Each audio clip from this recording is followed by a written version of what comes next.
जय श्री कृष्णा, राधे राधे। आज मैं आपको सुनाऊंगी महादेव के ज्योतिर्लिंग की कथा।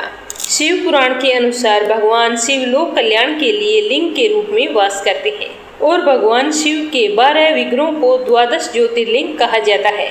भारतवर्ष में यह 12 ज्योतिर्लिंग अलग अलग स्थानों पर स्थित है। इनमें से सर्वप्रथम श्री सोमनाथ जी का स्मरण किया जाता है। सावन के महीने में ज्योतिर्लिंगों के दर्शन और पूजन के लिए बड़ी भारी संख्या में श्रद्धालु उमड़ते हैं।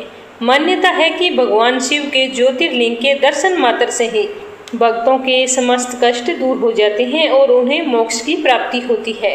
अगर कोई व्यक्ति भगवान भोलेनाथ के ज्योतिर्लिंगों के दर्शन के लिए नहीं जा सकता है तो सावन के महीने में रोजाना स्नान करके भगवान भोलेनाथ की विधिवत पूजा करें और भोलेनाथ के ज्योतिर्लिंगों की कथा को ज़्यादा से ज़्यादा सुने, जिससे भगवान भोलेनाथ का आशीर्वाद प्राप्त होगा और उनके आशीर्वाद से भगत की सात्विक मनोकामनाएं सारी पूर्ण हो जाती है और दैहिक, दैविक, भौतिक और सभी प्रकार की बाधाओं से मुक्त हो जाता है।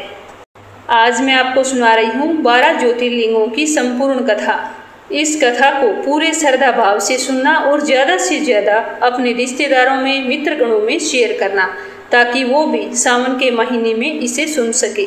अगर आप इस कथा को पूरे सावन के महीने ना सुन सकते हैं तो भी अंतिम 5 दिन या 7 दिन 12 ज्योतिर्लिंगों की संपूर्ण कथा को अवश्य सुनना चाहिए, जिससे हमें महादेव का आशीर्वाद प्राप्त हो। तो अपने मंगल जीवन की कामना करते हुए चलिए शुरू करते हैं भगवान भोलेनाथ के प्रथम ज्योतिर्लिंग की कथा। बोलो भोलेनाथ की जय हो, बोलो पार्वती जी की जय हो। सोमनाथ ज्योतिर्लिंग भारत के गुजरात में है। यह ज्योतिर्लिंग गुजरात के सौराष्ट्र नामक क्षेत्र में बना हुआ है। यह पृथ्वी का पहला ज्योतिर्लिंग माना गया है। यहाँ पर कहा जाता है कि देवताओं ने पवित्र कुंड बनवाया था, जिसे सोमनाथ कुंड के नाम से जाना गया है। इस कुंड में स्नान करने से व्यक्ति के सारे पाप नष्ट हो जाते हैं और वह मनुष्य मृत्यु जन्म के चक्कर से मुक्त होकर मोक्ष को प्राप्त करता है।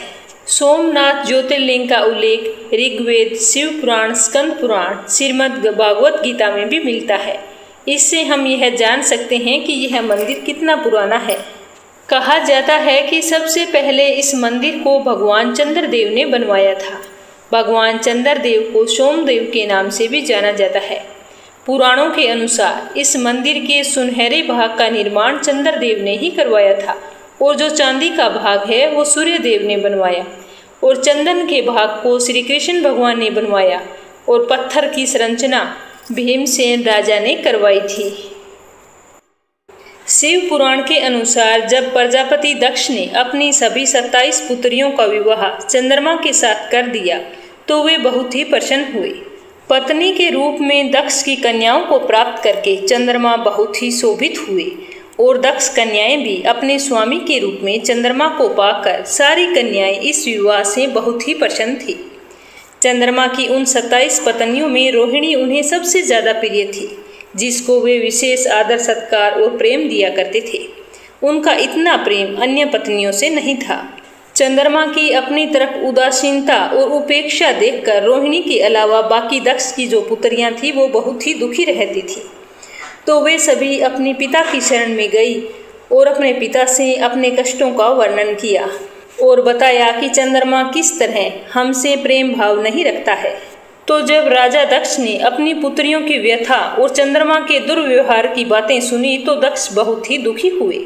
उन्होंने चंद्रमा से मुलाकात करके शांतिपूर्वक कहा कि हे कलानिधि, तुमने निर्मल व पवित्र कुल में जन्म लिया है, फिर भी तुम अपनी पत्नियों के साथ भेदभावपूर्ण व्यवहार करते हो। तुम्हारे आश्रय में रहने वाली जितनी भी स्त्रियां हैं उनके प्रति तुम्हारे मन में प्रेम कम है। तुम एक से ज़्यादा प्रेम भाव रखते हो और बाकी से कम प्रेम करते हो, तो ऐसा सौतेला व्यवहार क्यों करते हो? आपके इस व्यवहार के बारे में जानकर मुझे बहुत ही दुख हुआ है। ऐसा तुम क्यों करते हो? अब तक जो व्यवहार किया है वह ठीक नहीं है। अब तुम आगे से ऐसा दुर्व्यवहार बिल्कुल भी मत करना। जो व्यक्ति आत्मीय जनों के साथ विषमतापूर्ण व्यवहार करता है उसे नरक में जाना पड़ता है। इस प्रकार प्रजापति दक्ष ने अपने दामाद चंद्रमा को प्रेम पूर्वक समझाया और चंद्रमा में सुधार हो जाएगा। ऐसा सोचकर प्रजापति दक्ष वापस लौट आए। लेकिन चंद्रमा ने अपने ससुर के द्वारा इतना समझाने पर भी उनकी बात नहीं मानी। रोहिणी के प्रति उनका प्यार और भी बढ़ने लगा। उन्होंने अपने कर्तव्य की अवहेलना की, अपनी दूसरी पत्नियों का बिल्कुल भी ख्याल नहीं रखा और उन सभी से हमेशा उदासीन रहे। जब राजा दक्ष के पास दोबारा यह समाचार पहुंचा तो दक्ष बहुत ही दुखी हुए। वे पुनः चंद्रमा के पास आकर उन्हें उत्तम नीति के द्वारा समझाने लगे। दक्ष ने चंद्रमा से न्याय का बर्ताव करने की बार बार प्रार्थना की। दक्ष के बार बार आग्रह करने पर भी चंद्रमा ने उनकी अवहेलना की, दक्ष की बात बिल्कुल भी नहीं मानी। तब दुखी होकर उन्होंने चंद्रमा को श्राप दे दिया। दक्ष ने कहा कि मेरे आग्रह पर भी तुमने मेरी अवज्ञा की है, इसीलिए मैं तुम्हें श्राप देता हूँ कि तुम्हें क्षय रोग हो जाए। दक्ष द्वारा श्राप देने के साथ ही क्षण भर में चंद्रमा क्षय रोग से ग्रसित हो गए और चंद्रमा के इस तरह क्षय रोग से ग्रसित होते ही चारों ओर हाहाकार मच गया। सारे देवतागण तथा ऋषिगण भी चिंतित हो गए। उधर चंद्रमा भी अपनी हालत से बहुत ही परेशान थे, तो उन्होंने इस बात की सूचना इंद्र आदि देवताओं तथा ऋषियों को दी और बताया कि दक्ष ने मुझे किस तरह श्राप दे दिया है। चंद्रमा की व्यथा जानकर उनकी सहायता के लिए इंद्र, देवता तथा विशिष्ट आदि ऋषिगण मिलकर ब्रह्मा जी की शरण में गए और चंद्रमा की सहायता के लिए निवेदन किया। तो ब्रह्मा जी ने सारी बात सुनकर उनसे कहा कि जो घटना हो गई है उसे तो भुगतना ही पड़ेगा, क्योंकि दक्ष के निश्चय को पलटा नहीं जा सकता। उसके बाद कुछ देर तक सोच विचार करने के बाद में ब्रह्मा जी ने उन देवताओं को एक उत्तम उपाय बताया और कहा कि चंद्रमा देवताओं के साथ कल्याणकारक शुभ प्रभास क्षेत्र में चले जाएं और वहां पर विधि पूर्वक शुभ मृत्युंजय मंत्र का अनुष्ठान करते हुए श्रद्धा पूर्वक भगवान शिव की आराधना करें। अपने सामने शिवलिंग की स्थापना करके प्रतिदिन कठिन तपस्या करें। इनकी आराधना और तपस्या से जब भगवान भोलेनाथ प्रसन्न हो जाएंगे तो वे इन्हें क्षय रोग से मुक्त कर देंगे। तो ब्रह्मा जी की बात सुनकर सारे देवता और ऋषि बहुत ही प्रसन्न हुए। पितामह ब्रह्मा जी की आज्ञा को स्वीकार कर देवताओं और ऋषियों के साथ चंद्रमा देवमंडल सहित प्रभास क्षेत्र में पहुंच गए और वहां पर चंद्रदेव ने मृत्युंजय भगवान की अर्चना, वंदना और अनुष्ठान प्रारंभ कर दिया। वे मृत्युंजय मंत्र का जाप तथा भगवान शिव की उपासना में लीन हो गए। ब्रह्मा जी की आज्ञा के अनुसार चंद्रमा ने 6 महीने तक निरंतर तपस्या की और वृषभ ध्वज का पूजन किया। 10 करोड़ों मृत्युंजय मंत्र का जप तथा ध्यान करते हुए चंद्रमा स्थिर चित्त से वहां निरंतर खड़े रहे। उनकी तपस्या से भगवान शंकर प्रसन्न हो गए और उन्होंने चंद्रमा से कहा कि चंद्रदेव, मैं तुमसे बहुत ही प्रसन्न हूँ। तुम्हारी तपस्या सफल हुई, तुम्हारा कल्याण हो। तुम जिसके लिए यह कठोर तप कर रहे हो उसकी अभिलाषा मुझे तुम बताओ, मैं तुम्हारी इच्छा के अनुसार तुम्हें उत्तम वर प्रदान करूंगा।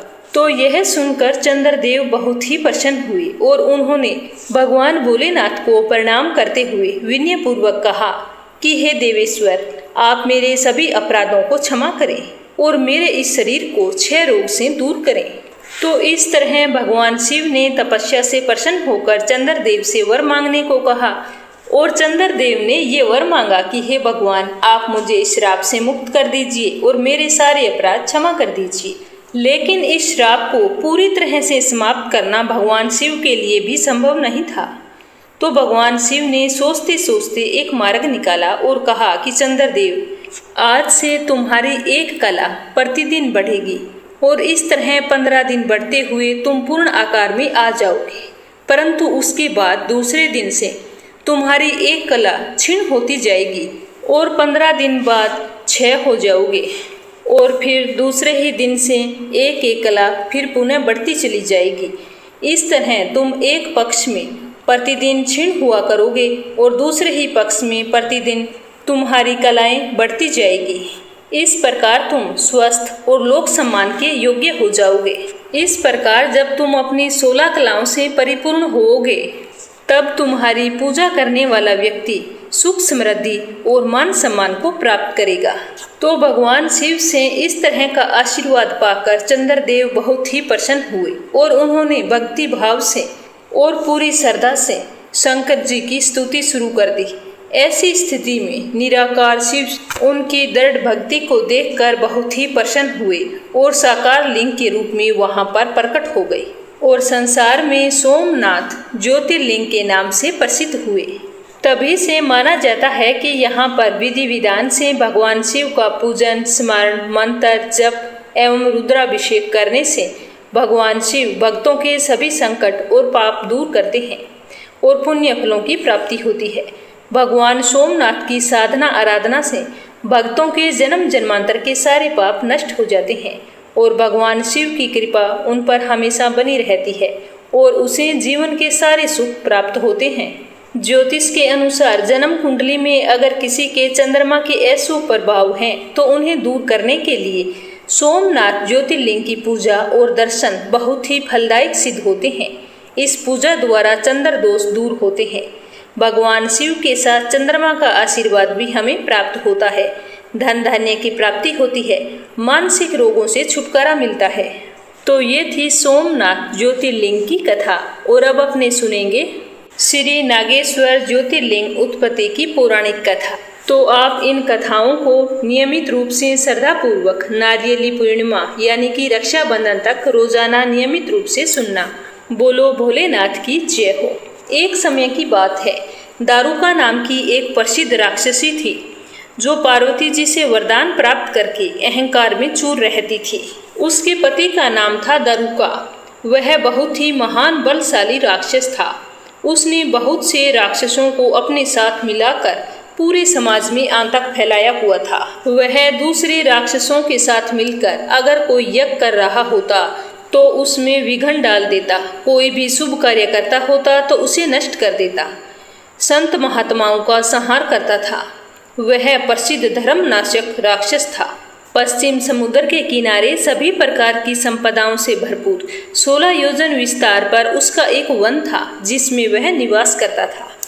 दारुका जहाँ भी जाती वृक्षों तथा विविध उपकरणों से सुसज्जित वो वन था उसे अपने साथ विलास के लिए ले जाती। महादेवी पार्वती ने उस वन की देखभाल का दायित्व दारुका को ही सौंपा था, जो उनके वरदान के प्रभाव से उन्हीं के पास रहता था। लेकिन उनके अत्याचारों से सारी जनता परेशान हो गई और वे महर्षि औरव के पास गई और वहां जाकर अपना दुखड़ा सुनाया कि किस प्रकार दारुका राक्षस हमें परेशान करता है। तो उनकी बात सुनकर महर्षि औरव को गुस्सा आ गया और उन्होंने धर्म रक्षा का पालन करते हुए सारे राक्षसों को श्राप दे दिया और कहा कि जो राक्षस इस पृथ्वी पर प्राणियों की हिंसा और यज्ञों का विनाश करेगा वह उसी समय अपने प्राणों से हाथ धो बैठेगा। तो जनता यह जानकर बहुत ही खुश हुई और ऋषि का धन्यवाद करते हुए वापस लौट आई। जब महर्षि औरव द्वारा दिए गए श्राप की सूचना देवताओं को मालूम हुई तो उन्होंने तुरंत ही दुराचारी राक्षसों पर चढ़ाई कर दी। राक्षसों पर तो भारी संकट आ पड़ा। यदि वे युद्ध में देवताओं को मारते हैं तो श्राप के कारण वे मर जाते हैं और अगर वे उन्हें नहीं मारते हैं तो पराजित होकर भूखों मरने की नौबत आ जाती है। तो उसी समय उसकी पत्नी दारुका ने राक्षसों को सहारा दिया और भवानी के वरदान का प्रयोग करते हुए वह संपूर्ण वन को लेकर समुद्र में जा बसी। इस प्रकार राक्षसों ने धरती को छोड़ दिया और निर्भयतापूर्ण समुद्र में निवास करने लगे, पर वहां भी प्राणियों को सताने लगे। एक बार की बात है कि धर्मात्मा और सदाचारी सुप्रिय नाम का एक शिव भगत वेश्य था।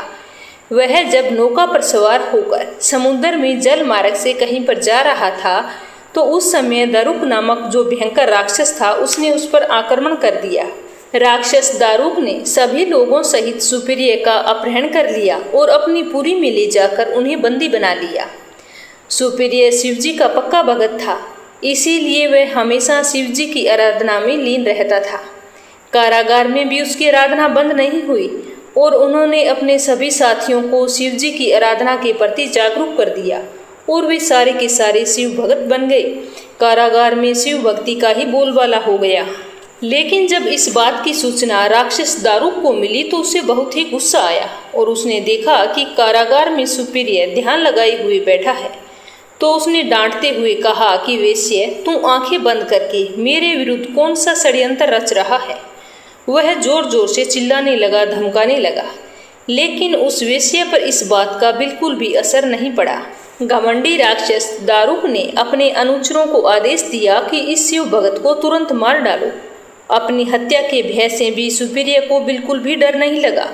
वह भयहारी संकट मोचक भगवान शिव को पुकारने में ही लगा रहा और कहने लगा कि हे महादेव, आप ही हमारे सब कुछ हैं, आप ही हमारे जीवन और आप ही हमारे प्राण हैं। तो इस प्रकार सुपीरिया वेश्या की प्रार्थना को सुनकर भगवान भोलेनाथ एक बिल से वहां पर प्रकट हो गए और उनके साथ ही 4 दरवाजों का एक सुंदर मंदिर प्रकट हुआ। उस मंदिर के मध्य भाग में एक दिव्य ज्योतिर्लिंग प्रकाशित हो रहा था। शिव परिवार के सभी सदस्य भी उसके साथ विद्यमान थे। वेश्या सुपीरिया ने शिव परिवार सहित उस ज्योतिर्लिंग का दर्शन करके पूजन किया और इस तरह साक्षात दर्शन पाकर सुपीरिया वेश्या बहुत ही प्रसन्न हुआ। सुपीरिया के पूजन से भगवान भोलेनाथ प्रसन्न होकर अपने पाशुपतास्त्र लेकर प्रमुख राक्षसों को और उनके अनुचरों को तथा उनके सारे संसाधनों को, अस्त्र शस्त्र को नष्ट कर दिया। लीला करने के लिए स्वयं शरीर धारण करने वाले भगवान शिव ने अपने भगत सुपीरिया आदि की रक्षा करने के बाद उस वन को यह भी वरदान दिया कि आज से इस वन में ब्राह्मण, क्षत्रिय, वैश्य तथा शूद्र इन 4 वर्णों के धर्मों का पालन किया जाएगा। इस वन में शिव धर्म के प्रचारक श्रेष्ठ ऋषि मुनि निवास करेंगे और यहाँ तामसिक दुष्ट राक्षसों के लिए कोई भी जगह नहीं होगी। राक्षसों पर आए इस भारी संकट को देखकर राक्षसी दारुका ने दीन भाव से देवी पार्वती की स्तुति की और उसकी प्रार्थना से प्रसन्न होकर माता पार्वती ने पूछा कि बताओ, मैं तेरा कौन सा प्रिय कार्य करूं? तो दारुका ने कहा कि माँ, आप मेरे कुल की रक्षा करें। तो माँ पार्वती उसकी दीन विनती सुनकर कहने लगी कि मैं तुम्हारे कुल की रक्षा अवश्य करूंगी। ऐसा आश्वासन देते हुए माँ पार्वती भगवान शिव से बोली कि हे नाथ, आपकी कही हुई बातें इस युग के अंत में सत्य होगी, तब तक यह तामसिक सृष्टि भी चली रहेगी, ऐसा मेरा विचार है। माता पार्वती जी शिव जी से आग्रह करती हुई बोली कि हे नाथ, मैं भी आपके आश्रय में रहने वाली हूँ, मैं भी आपका ही अंग हूँ, इसीलिए मेरे द्वारा दिए गए वचन को भी प्रमाणित करें, इन्हें ऐसे ही मिथ्या न जाने दें। यह राक्षसी दारुका जो है, राक्षसियों में बलिष्ठ मेरी ही शक्ति तथा देवी है, इसीलिए यह राक्षसों के राज्य का शासन करेगी और ये राक्षसों की जो पत्नियां हैं वो अपने राक्षस पुत्रों को पैदा करेगी, जो मिलजुल कर इस वन में निवास करेंगे, ऐसा मेरा विचार है। तो माता पार्वती के इस प्रकार आग्रह पूर्वक विचार सुनकर भगवान शिव ने उनसे कहा कि प्रिय, तुम मेरी भी बात सुनो। मैं भक्तों का पालन तथा उनकी सुरक्षा के लिए प्रसन्नता पूर्वक इस वन में निवास करूंगा। जो मनुष्य वर्णाश्रम धर्म का पालन करते हुए श्रद्धा भक्ति पूर्वक मेरा दर्शन करेगा वह चक्रवर्ती राजा बनेगा। कलयुग के अंत में तथा सतयुग के प्रारंभ में महासेन का पुत्र वीरसेन राजाओं का महाराजा होगा। वह मेरा परम भगत तथा बड़ा पराक्रमी होगा। जब वह इस वन में आकर मेरा दर्शन करेगा उसके बाद वह चक्रवर्ती सम्राट हो जाएगा।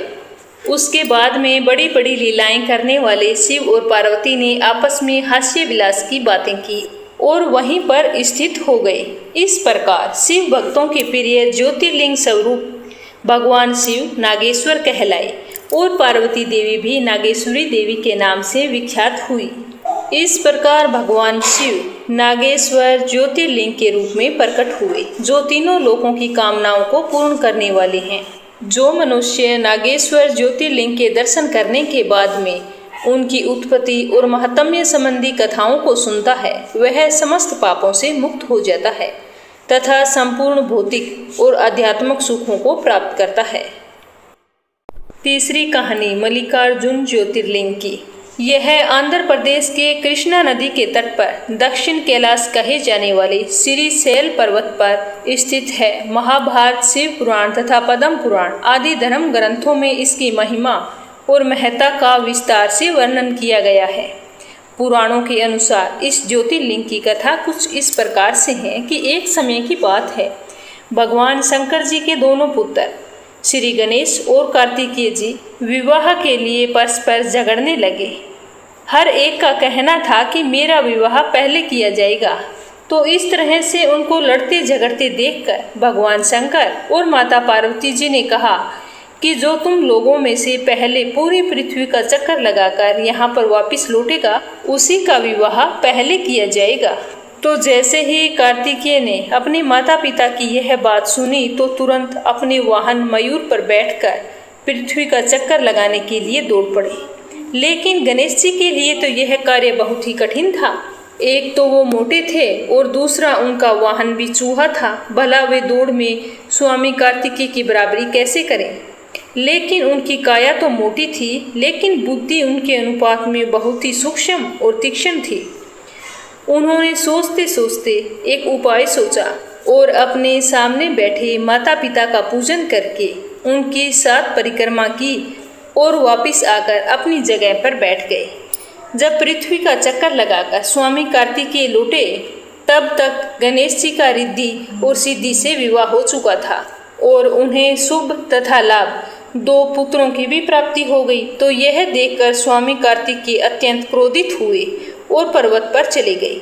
माता पार्वती जी उन्हें मनाने के लिए उनके पीछे गई और पीछे पीछे भगवान शंकर जी भी वहां पर पहुंच गए और वहां पहुंचकर ज्योतिर्लिंग के रूप में प्रकट हुए और तब से मल्लिकार्जुन ज्योतिर्लिंग के नाम से प्रख्यात हुए। इनकी अर्चना सर्वप्रथम मल्लिका पुष्पों से की गई थी। यही कारण है कि इसे मल्लिकार्जुन के नाम से जाना जाता है। और इससे जुड़ी हुई एक दूसरी कथा भी कही जाती है कि शैल पर्वत के निकट किसी समय राजा चंद्रगुप्त की राजधानी थी। किसी विपत्ति विशेष के कारण उनकी एक कन्या महल से निकलकर इस पर्वतराज के आश्रम में आकर यहाँ के गोपों के साथ रहने लगी। उस कन्या के पास बहुत ही सुंदर गाय थी। उस गाय का दूध रात में कोई चोरी से दूह कर ले जाता था। वह कन्या सोचती रहती कि रात में इस गाय का दूध कौन निकाल कर लेकर जाता है। एक दिन संयोगवश उस राजकन्या ने चोर को दूध निकालते हुए देख लिया और क्रोधित होकर उस चोर की ओर दौड़ी। किंतु जैसे ही वो गाय के पास पहुंची तो उसने देखा कि वहां पर तो एक शिवलिंग के अलावा कुछ भी नहीं है। तो कहा जाता है कि कुछ समय के पश्चात उस जगह पर उस राजकुमारी ने शिवलिंग पर एक विशाल मंदिर का निर्माण करवाया था। यही शिवलिंग मल्लिकार्जुन के नाम से प्रसिद्ध हुआ था। शिवरात्रि के पर्व पर यहाँ बहुत बड़ा मेला लगता है। कहा जाता है कि मल्लिकार्जुन शिवलिंग का दर्शन, पूजन एवं अर्चन करने वाले भक्तों की सारी मनोकामनाएं पूर्ण होती है। दैहिक, देविक, भौतिक सभी प्रकार की बाधाओं से वे मुक्त हो जाते हैं तथा इस लोक के समस्त सुखों को भोगते हुए अंत में शिवलोक को प्राप्त होते हैं। परम पवित्र महाकालेश्वर ज्योतिर्लिंग मध्य प्रदेश के उज्जैन नगर में है। पुण्य सलीला शिप्रा नदी के तट पर स्थित उज्जैन प्राचीन काल में ही उज्जैनी के नाम से विख्यात था। इसे अवंतिकापुरी भी कहते हैं।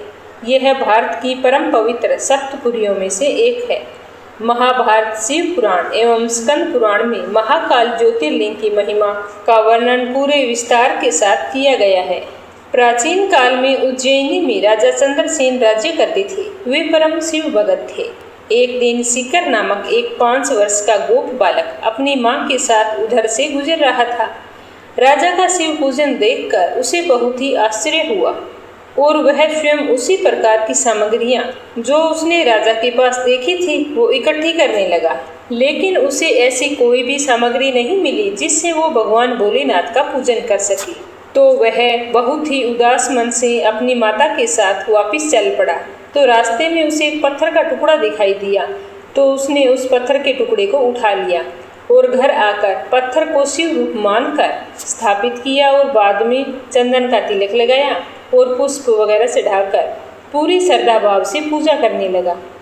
शाम को उसकी माता भोजन के लिए उसे बुलाने आई, परंतु वह तो पूजा छोड़कर उठने के लिए तैयार भी नहीं था। माँ ने कई आवाज़ें लगाई, उसने कोई भी जवाब नहीं दिया। अंत में माता ने झल्लाकर गुस्से में पत्थर का वह टुकड़ा उठाकर फेंक दिया। तो इससे वह बालक बहुत ही दुखी हुआ और जोर जोर से रोने लगा, भगवान शिव को पुकारने लगा। रोते रोते अंत में बेहोश होकर वहीं पर गिर पड़ा।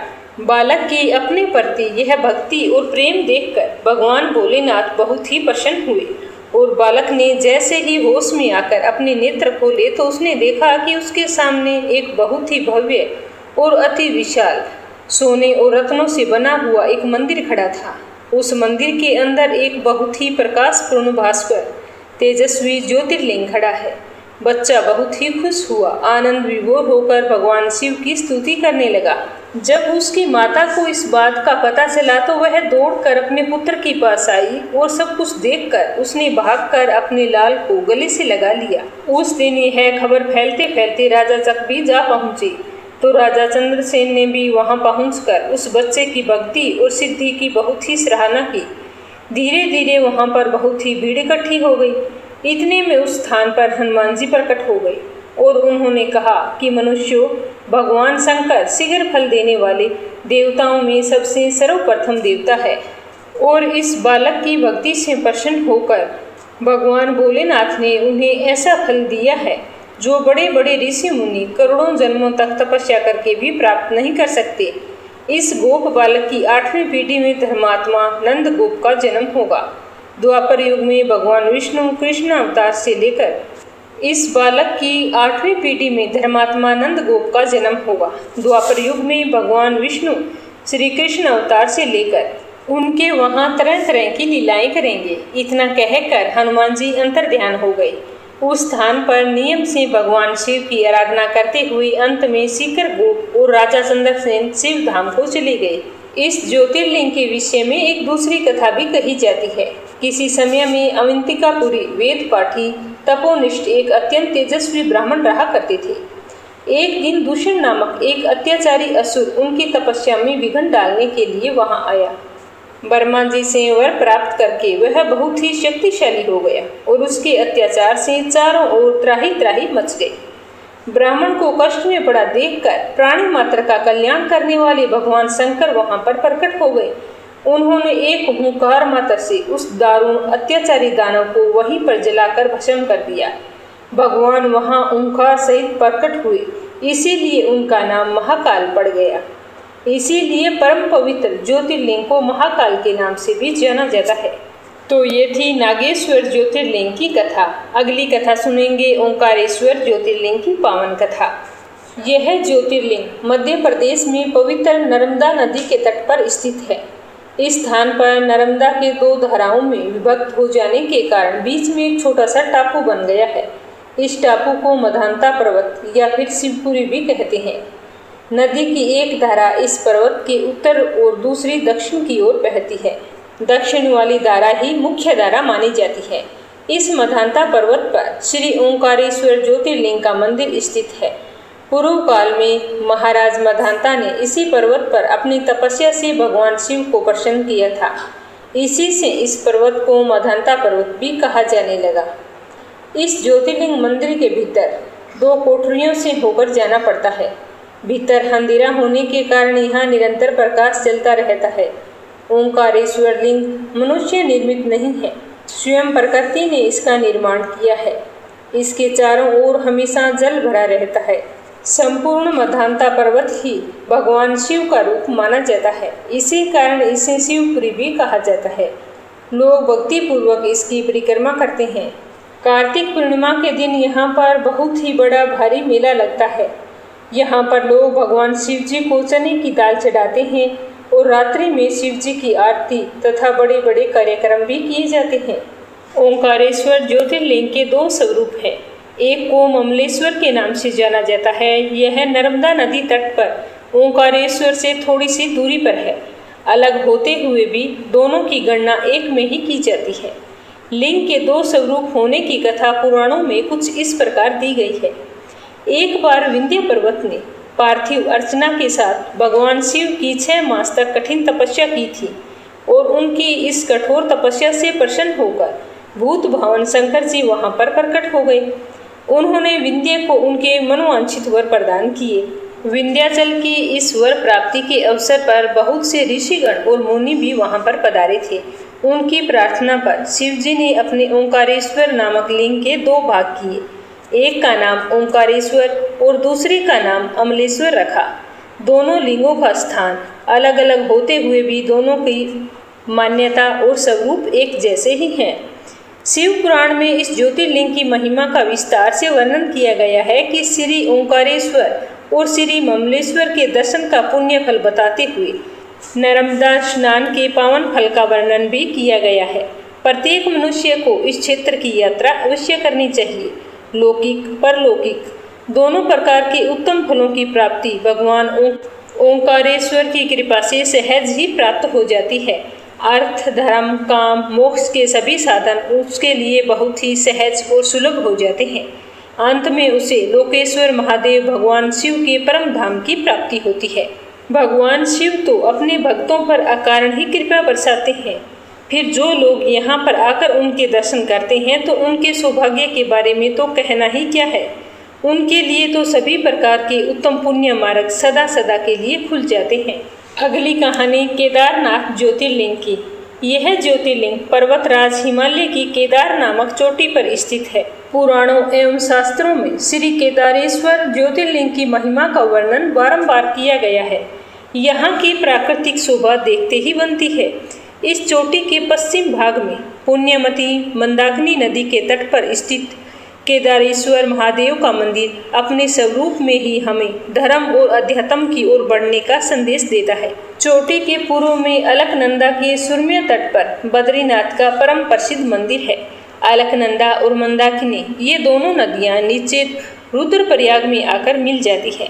दोनों नदियों की यह संयुक्त धारा और नीचे देवप्रयाग में आकर भागीरथी गंगा से मिल जाती है। इस प्रकार परम पावन गंगा जी में स्नान करने वालों को भी श्री केदारेश्वर और बद्रीनाथ के चरणों को धोने वाले जल का स्पर्श सुलभ हो जाता है। इस अति पवित्र पुण्यदायी ज्योतिर्लिंग की स्थापना के बारे में पुराणों में बताया गया है कि अनंत रत्नों के जनक अतिशय पवित्र तपस्वियों ऋषियों सिद्ध देवताओं की निवास भूमि पर्वतराज हिमालय के केदार नाम अत्यंत शोभाशाली श्रृंग पर महातपस्वी श्री नर और नारायण ने बहुत वर्षों तक भगवान शिव को प्रसन्न करने के लिए बड़ी से बड़ी कठिन तपस्या की। कई हजार वर्षों तक वे निराहार रहकर एक पैर पर खड़े होकर शिव नाम का जप करते रहे। इस तपस्या से सारे लोकों में उनकी चर्चा होने लगी।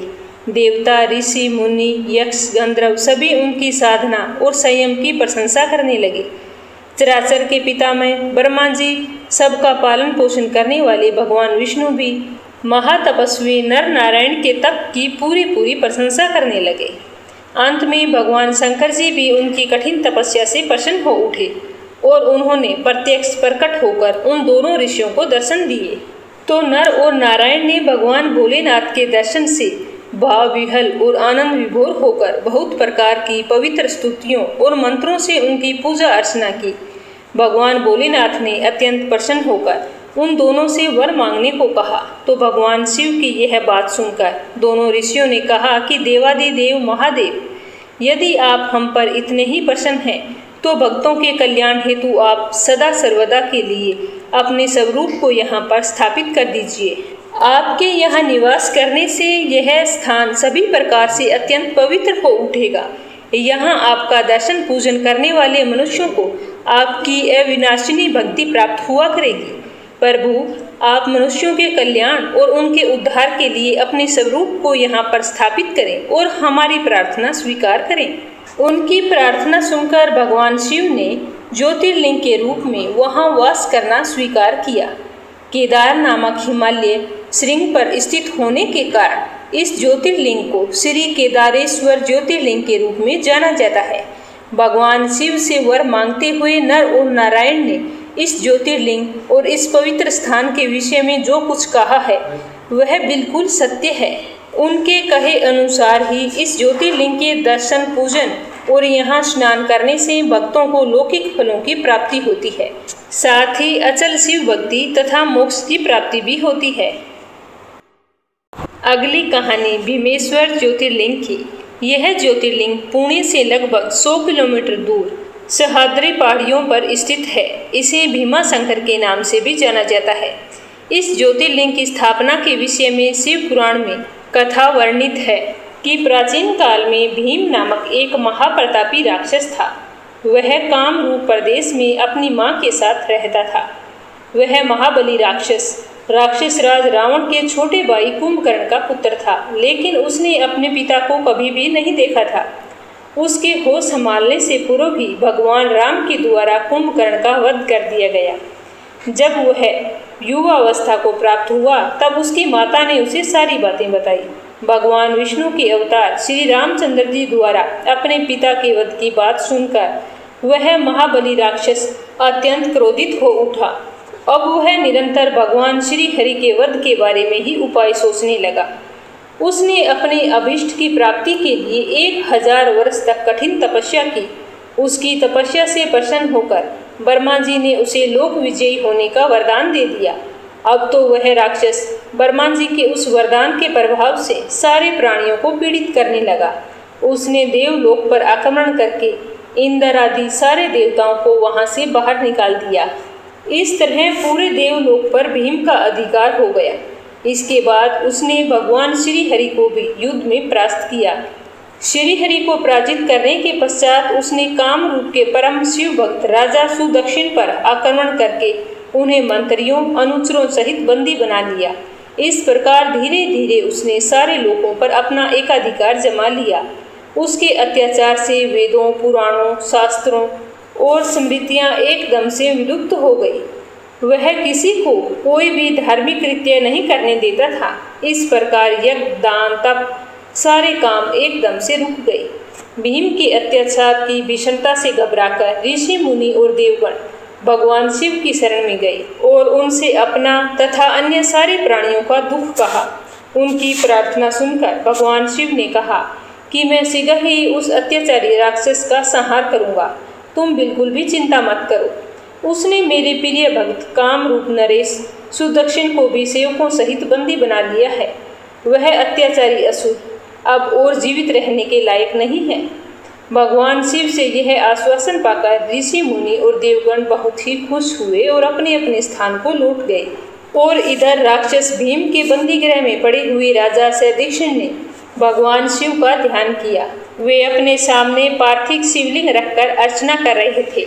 उन्हें ऐसा करते हुए देखकर राक्षस भीम क्रोधित हो गए और अपनी तलवार से उस पार्थिव शिवलिंग पर प्रहार किया, किंतु उनकी तलवार का स्पर्श उस लिंग से नहीं हो पाया। उसके भीतर से साक्षात शंकर जी वहां पर प्रकट हो गए और उन्होंने अपनी हुंकार मात्र से ही उस राक्षस को वहीं पर जलाकर भस्म कर दिया। भगवान शिव जी का यह अद्भुत कृत्य देखकर सारे ऋषि मुनि और देवगण वहां एकत्रित होकर उनकी स्तुति करने लगे। उन लोगों ने भगवान शिव से प्रार्थना की कि हे महादेव, आप लोक कल्याण के लिए सदा के लिए यहीं पर निवास करें। इस क्षेत्र को शास्त्रों में अपवित्र बताया है। आपके निवास से यह परम पवित्र पुण्य क्षेत्र बन जाएगा। भगवान शिव ने सबकी प्रार्थना सुनकर स्वीकार कर ली और वहां पर ज्योतिर्लिंग के रूप में सदा के लिए निवास करने लगे। उनका यह ज्योतिर्लिंग स्वरूप भीमेश्वर ज्योतिर्लिंग के नाम से विख्यात हुआ। शिव पुराण में बताया गया है कि इस ज्योतिर्लिंग की महिमा अपरंपार है। इसके दर्शन का फल कभी भी व्यर्थ नहीं जाता। भक्तों की सभी मनोकामनाएं यहाँ आकर अवश्य पूरी होती है। अगली कहानी काशी विश्वनाथ ज्योतिर्लिंग की। यह ज्योतिर्लिंग उत्तर भारत की प्रसिद्ध नगरी काशी में स्थित है। इस नगरी का प्रलय काल में भी लोप नहीं होता। उस समय भगवान अपनी वासभूमि इस पवित्र नगरी को अपने त्रिशूल पर धारण कर लेते हैं और सृष्टि काल आने पर पुनः यथास्थान पर रख देते हैं। सृष्टि की आदि स्थली भी इसी नगरी को बताया जाता है।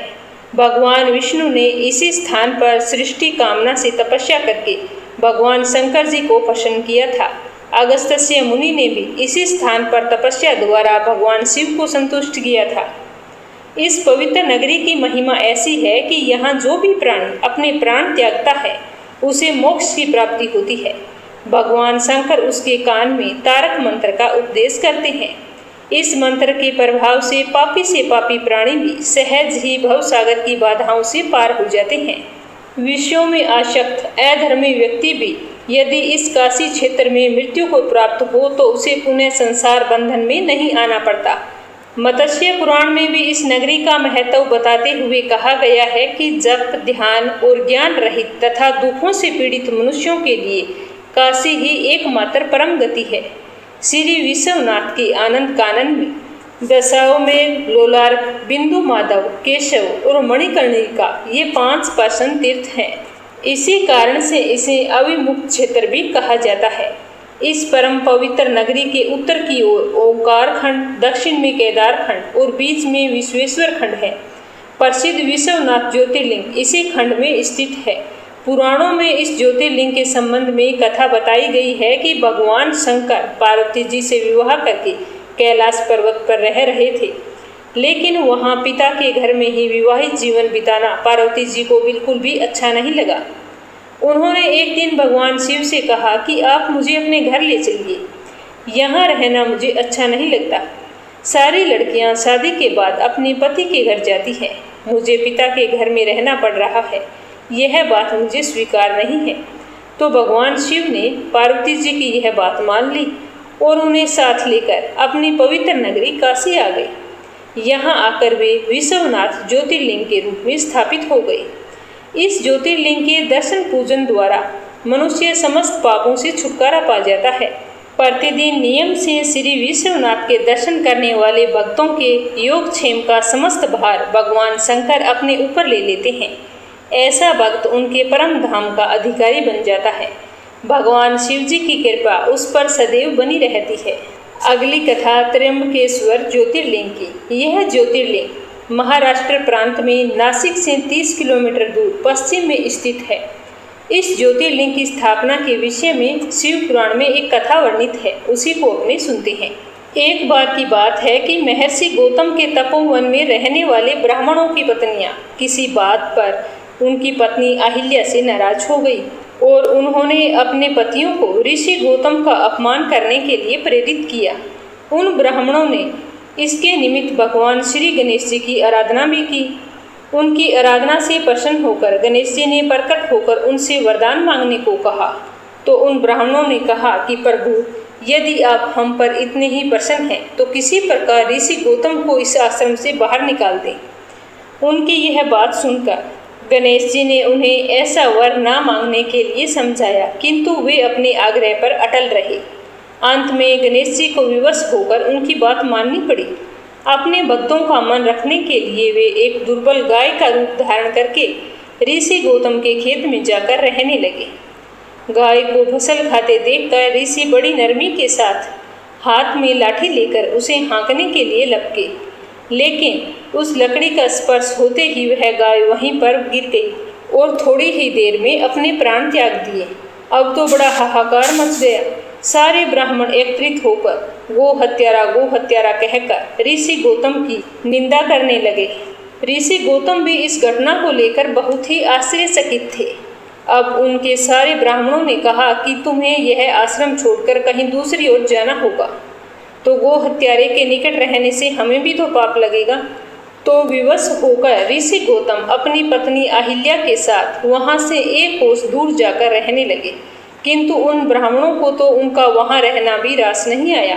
वे कहने लगे कि गो हत्या के कारण तुम्हें अब वेद पाठ या यज्ञ हवन करने की कोई जरूरत नहीं है, क्योंकि ये तुम्हारे अधिकार में नहीं। अत्यंत अनन्य भाव से ऋषि गौतम ने उन ब्राह्मणों से प्रार्थना की कि आप ही मेरे प्रायश्चित और उद्धार का कोई उपाय बताएं।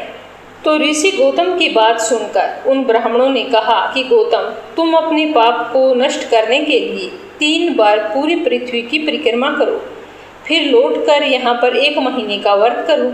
उसके बाद में ब्रह्मगिरी की 108 परिक्रमा करने के बाद तुम्हारी शुद्धि होगी। यहाँ गंगा जी लाकर उनके स्नान से स्नान करके 1 करोड़ पार्थिव शिवलिंगों से शिव जी की आराधना करो और इसके बाद पुनः गंगा जी में स्नान करके इस ब्रह्मगिरी की 11 बार परिक्रमा करो। फिर 100 घड़ों के पवित्र जल से पार्थिव शिवलिंगों को स्नान कराने से तुम्हारा उद्धार हो जाएगा। ब्राह्मणों के कहे अनुसार महर्षि गौतम वे सारे कार्य पूरे करके पत्नी के साथ पूरी श्रद्धा से भगवान शिव की आराधना करने लगे। इससे प्रसन्न होकर भगवान शिव ने प्रकट होकर उनसे वर मांगने को कहा। तो महर्षि गौतम ने उनसे कहा कि भगवान, मैं यही चाहता हूँ कि आप मुझे गो हत्या के पाप से मुक्त कर दें। भगवान शिव ने कहा कि गौतम, तुम सर्वदा निष्पाप हो। गो हत्या का अपराध तुम पर छल पूर्वक लगाया गया था। छल पूर्वक ऐसा करवाने वाले तुम्हारे आश्रम के ब्राह्मण हैं। मैं उनको दंड देना चाहता हूँ। तो यह सुनकर महर्षि गौतम ने कहा कि प्रभु, उन्हीं के निमित्त तो मुझे आपके दर्शन प्राप्त हुए हैं। अब उन्हें मेरा परम हित समझकर उन पर आप क्रोध ना करें। तो वहाँ पर बहुत सारे ऋषि, मुनि और देवगण एकत्रित हो गए और गौतम की बात का अनुमोदन करते हुए भगवान शिव से सदा वहाँ निवास करने की प्रार्थना करने लगे। वे उनकी बात मानकर त्र्यंबक ज्योतिर्लिंग के नाम से स्थित हो गए। गौतम जी द्वारा लाई गई गंगा जी भी वहाँ पास ही गोदावरी नाम से प्रवाहित होने लगी। यह ज्योतिर्लिंग समस्त पुण्यों को प्रदान करने वाला है। अगली कहानी वेदनाथ ज्योतिर्लिंग की। यह ज्योतिर्लिंग बिहार प्रांत के संथाल परगने में स्थित है। शास्त्र और लोक दोनों में उसकी बड़ी ही प्रसिद्धि है। इसकी स्थापना के विषय में यह कहा जाता है कि एक बार राक्षस राज रावण ने हिमालय पर जाकर भगवान शिव का दर्शन पाने के लिए घोर तपस्या की थी। तपस्या के दौरान रावण ने एक एक करके अपने सिर काटकर शिवलिंग पर चढ़ाने शुरू कर दिए। इस प्रकार जब रावण ने अपने 9 सिर वहां पर काट कर चढ़ा दिए और अपना 10वां सर काटने के लिए उद्धत हुआ, तब भगवान शिव अति प्रसन्न और संतुष्ट होकर उसके सामने प्रकट हो गए। शीश काटने को उद्धत रावण का हाथ पकड़कर उन्होंने ऐसा करने से उन्हें रोक दिया। उनके 9 सिर भी पहले की तरह जोड़ दिए और बहुत ही खुश होकर वरदान मांगने के लिए कहा। तो रावण ने वर के रूप में भगवान शिव से उस शिवलिंग को अपनी राजधानी लंका में ले जाने की अनुमति मांगी। तो भगवान शिव ने रावण को यह वरदान दे दिया और साथ में एक शर्त भी रख दी और कहा कि तुम शिवलिंग ले जा सकते हो, किंतु रास्ते में अगर तुमने कहीं पर इसे रख दिया तो यह वहीं पर अचल हो जाएगा, तुम फिर इसे उठा नहीं सकोगे। तो रावण इस बात को स्वीकार करके उस शिवलिंग को उठाकर लंका के लिए चल पड़ा। चलते चलते एक जगह मार्ग में उसे लघु शंका करने की आवश्यकता महसूस हुई। तो वह उस शिवलिंग को एक अहीर के हाथ में थमाकर लघु शंका के लिए चला गया। उस अहीर को शिवलिंग का भार बहुत ही अधिक लग रहा था।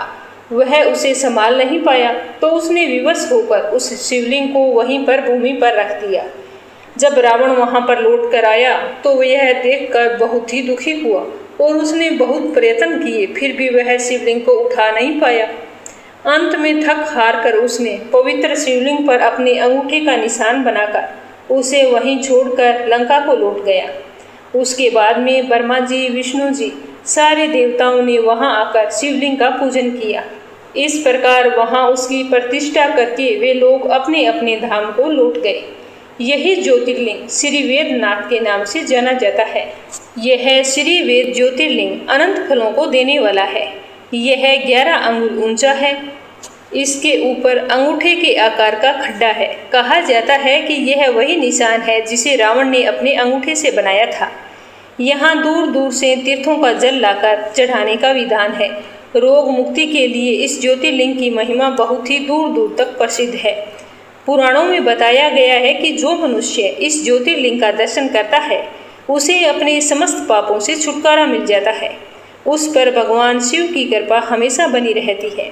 दैहिक, देविक, भौतिक कष्ट उसके पास कभी भी भूल कर भी नहीं आते।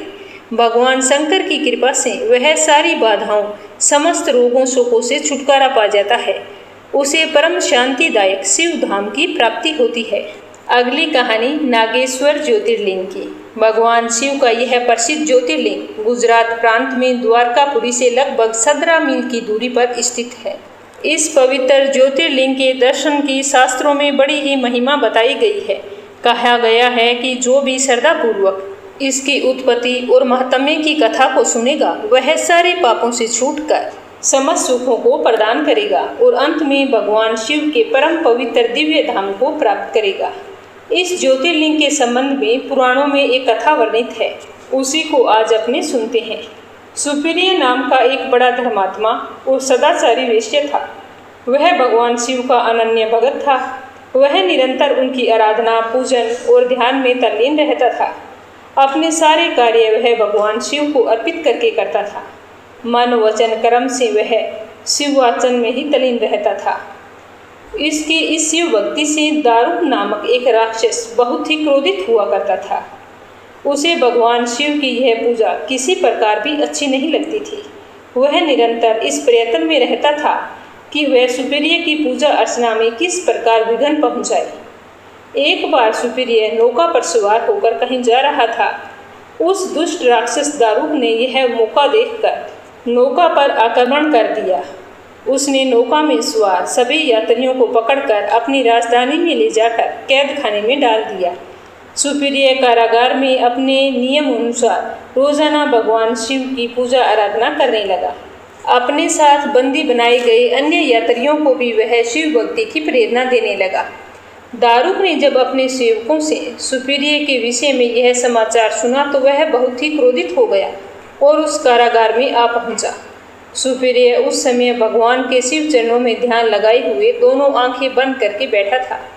उस राक्षस ने उसकी यह मुद्रा देखकर अत्यंत भीषण स्वर में डांटते हुए कहा कि अरे दुष्ट वेश्य, तू आंखें बंद करके इस समय यहाँ कौन से उपद्रव और षड्यंत्र करने की सोच रहा है। उसके यह कहने पर धर्मात्मा शिव भक्त सुपीरिय की समाधि भंग नहीं हुई। अब तो दारूक राक्षस क्रोध से एकदम पागल हो उठा। उसने तत्काल अपने अनुचरों को सुपीरिय तथा अन्य बंदियों को मारने का आदेश दे दिया। सुपीरिय उसके इस आदेश से भी जरा भी विचलित नहीं हुआ और वह अपनी पूजा में लीन रहा। वह एकाग्र मन से अपनी और अन्य बंदियों की मुक्ति के लिए भगवान शिव से प्रार्थना करने लगा। उसे पूरा विश्वास था कि मेरे आराध्य भगवान शिव जी इस विपत्ति से मुझे अवश्य ही छुटकारा दिलाएंगे। उसकी प्रार्थना सुनकर भगवान शंकर जी उसी समय कारागार में एक ऊंचे स्थान में चमकते हुए सिंहासन पर स्थित होकर ज्योतिर्लिंग के रूप में प्रकट हो गए। उन्होंने इस प्रकार सुपीरिय को दर्शन देकर उसे अपना पाशुपत अस्त्र भी प्रदान किया। इस अस्त्र से राक्षस दारूक तथा उसके अन्य सहायक का वध करके सुपीरिय शिव धाम को चला गया। भगवान शिव के आदेश अनुसार ही इस ज्योतिर्लिंग का नाम नागेश्वर पड़ा। अब अगली कहानी रामेश्वर ज्योतिर्लिंग की।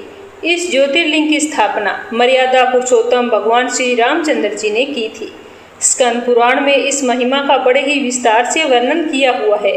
रामेश्वर ज्योतिर्लिंग के बारे में कहा जाता है कि जब भगवान श्री रामचंद्र जी लंका पर चढ़ाई करने के लिए जा रहे थे तब इसी स्थान पर उन्होंने समुद्र की बालू से शिवलिंग बनाकर उसका पूजन किया था। ऐसा भी कहा जाता है कि इस स्थान पर ठहरकर भगवान राम जल पी रहे थे, तभी आकाशवाणी हुई थी कि मेरी पूजा किए बिना जल पीते हो।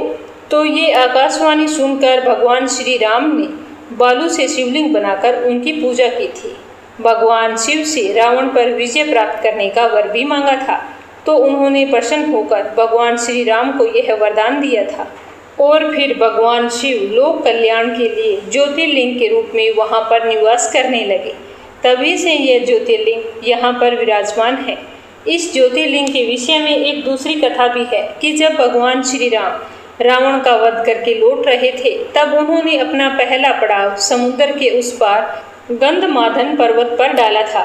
वहां बहुत से ऋषि और मुनिगण भगवान श्री राम के दर्शन के लिए उनके पास आ गए। उन सभी का आदर सत्कार करते हुए भगवान श्री राम ने उनसे कहा कि पुलस्त्य के वंशज रावण का वध करने के कारण मुझे ब्रह्म हत्या का पाप लग गया है।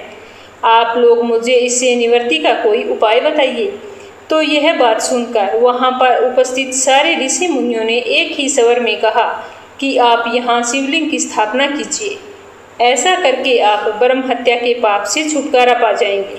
तो भगवान श्री राम ने उनकी बात स्वीकार कर ली। हनुमान जी को कैलाश पर्वत पर जाकर वहां से शिवलिंग लाने का आदेश दिया। हनुमान जी श्री राम के कहे अनुसार उसी समय वहीं पर जा पहुँचे, लेकिन उन्हें वहां पर भगवान शिव के दर्शन नहीं हुए। वे उनका दर्शन प्राप्त करने के लिए वहीं पर बैठकर तपस्या करने लगे। कुछ समय पश्चात शिव जी के दर्शन पाकर हनुमान जी शिवलिंग लेकर लौटे, लेकिन तब तक शुभ मुहूर्त बीत जाने की आशंका से यहाँ सीता जी द्वारा लिंग की स्थापना का कार्य करवाया जा चुका था। तो हनुमान जी ने यह देखा तो उन्हें बहुत ही दुख हुआ। उन्होंने अपनी व्यथा भगवान श्री राम से कह सुनाई। भगवान ने पहले ही लिंग स्थापित किए जाने का कारण बताते हुए हनुमान जी को कहा कि यदि तुम चाहो तो इस लिंग को यहाँ से उखाड़कर हटा दो। हनुमान जी ने अत्यंत प्रसन्न होकर उस लिंग को उखाड़ने लगे, लेकिन बहुत ही प्रयत्न करने के बाद भी वो तो टस से मस नहीं हुआ। अंत में उन्होंने शिवलिंग को अपनी पूंछ में लपेटकर उखाड़ने का प्रयास किया। फिर भी वह ज्यों का त्यों ही रहा। उल्टे हनुमान जी को ही धक्का लगा। वो एक कोस दूर जाकर मूर्छित होकर गिर पड़े। उनके शरीर से खून बहने लगा। यह देखकर सभी लोग अत्यंत व्याकुल हो गए। माता सीता जी पुत्र से भी प्यारे अपने हनुमान जी के शरीर पर हाथ फेरती हुई विलाप करने लगी। मूर्छा दूर होने पर हनुमान जी ने भगवान श्री राम को परम ब्रह्मा के रूप में सामने देखा। भगवान ने उन्हें शंकर जी की महिमा बताकर उनका प्रबोध किया। हनुमान जी द्वारा लाए गए लिंग की स्थापना भी वहीं पर पास में करा दी गई। अगली कथा 12वें और अंतिम ज्योतिर्लिंग की। यह गणेश्वर ज्योतिर्लिंग के नाम से जाना जाता है। 12 ज्योतिर्लिंगों में यह अंतिम ज्योतिर्लिंग है। यह महाराष्ट्र प्रदेश के दौलताबाद से 12 मील दूर वैरुल गांव के पास में स्थित है। इस ज्योतिर्लिंग के विषय में पुराणों में यह कथा वर्णित है कि दक्षिण देश में देवगिरी पर्वत के निकट सुधर्मा नाम का एक अत्यंत तेजस्वी तपोनिष्ठ ब्राह्मण रहता था। उसकी पत्नी का नाम सुदेहा था। दोनों में परस्पर बहुत ही प्रेम था। किसी प्रकार का उन्हें कोई भी कष्ट नहीं था, लेकिन उनके कोई संतान नहीं थी, इसीलिए वे बहुत ही दुखी रहा करते थे। ज्योतिष गणना से पता चला कि सुदेहा के गर्भ से संतान उत्पत्ति नहीं हो सकती। सुदेहा संतान की बहुत ही इच्छुक थी। उसने सुधर्मा से अपनी छोटी बहन से दूसरा विवाह करने का आग्रह किया।